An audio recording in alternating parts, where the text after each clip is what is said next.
Hello friends, welcome to our channel. இன்னைக்கு நம்ம சேனல்ல ரொம்ப சுவையான prawn biryani எப்படி செய்யறதுன்னு பார்க்கலாம்.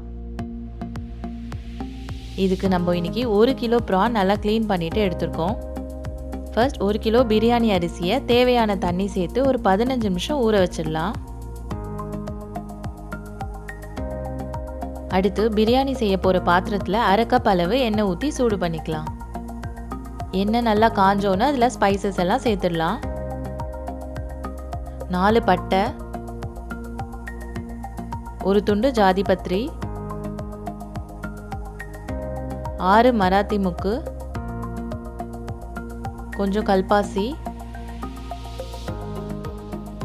2 நட்சத்திர சோம்பு,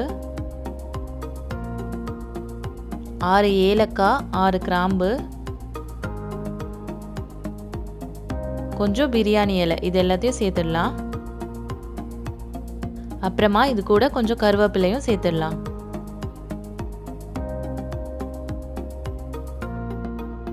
அடுத்து 1/2 கிலோ அளவு வெங்காயத்தை இந்த மாதிரி சின்ன சின்னதாக கட் பண்ணி சேர்த்துக்கலாம்.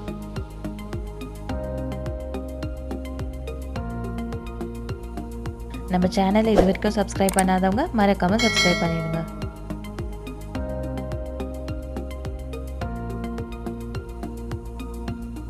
வெங்காயம் கொஞ்சம் வதங்கினோன்னு 5 பச்சை மிளகாய்,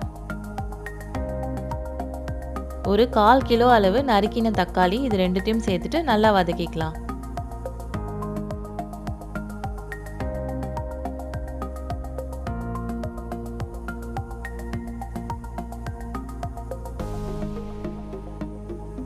வெங்காயம் நல்லா பொன்னிறமா வதங்கினோன்னு பிரானை இதில் சேர்த்துடலாம்.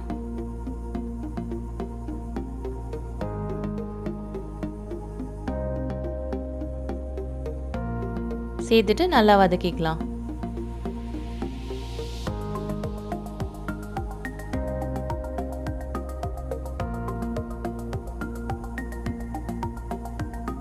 இப்போ ஒரு கைப்பிடி அளவு புதினா, அப்புறமா கொத்தமல்லி, இது ரெண்டுத்தையும் சேர்த்துடலாம்.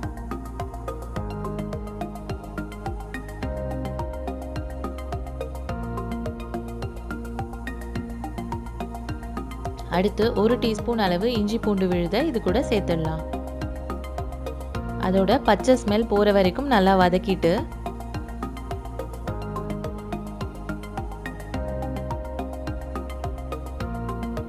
அரை டீஸ்பூன் மஞ்சள் தூள்,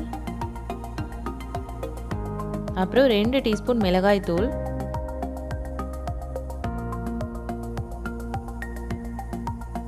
ஒரு டீஸ்பூன் கரம் மசாலா, தேவையான உப்பு, இது எல்லாத்தையுமே ஒரு 2 நிமிஷத்துக்கு நல்லா வதக்கிக்கலாம்.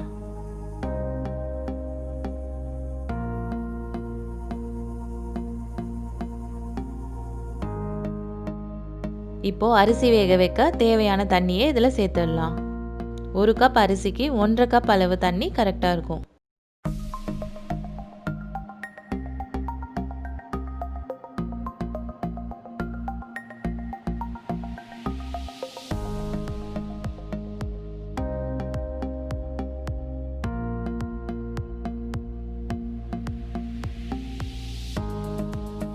தண்ணி நல்லா கொதிச்சோன்னு நம்ம பிரியாணி அரிசியை இதில் சேர்த்துட்டு நல்லா கிளறி விட்டுறலாம்.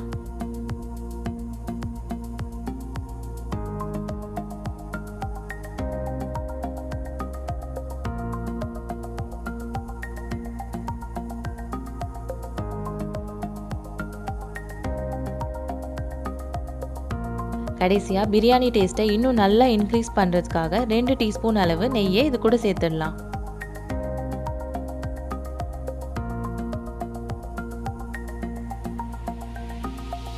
இப்போ இதை அப்படியே மூடி வச்சுட்டு ஒரு 10 நிமிஷத்துக்கு நல்லா குக் பண்ணிக்கலாம்.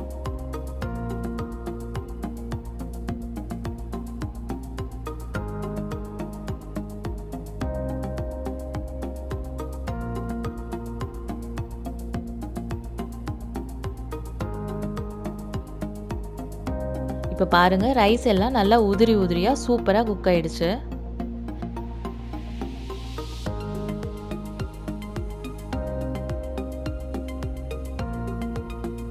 ஸ்டீம் வெளியே போகாமல் இருக்க மூடி மேலே இந்த மாதிரி ஏதாவது ஒரு வெயிட் வச்சுட்டு ஒரு 10 நிமிஷம் சிம்மில் வச்சு குக் பண்ணிக்கலாம். அப்போ தான் ஃப்ளேவர்ஸ் எல்லாமே நல்லா உள்ளே இறங்கும். ஸ்டவ் சிம்லேயே வச்சுக்கோங்க, இல்லைனா டக்குன்னு அடி பிடிச்சிரும். அவ்வளோதான், சுட சுட ப்ரான் பிரியாணி கமகமன் ரெடி ஆயிடுச்சு. நீங்களும் கண்டிப்பாக செஞ்சு பார்த்துட்டு உங்கள் கமெண்ட்ஸை எங்கள் கூட ஷேர் பண்ணுங்கள். தேங்க்யூ.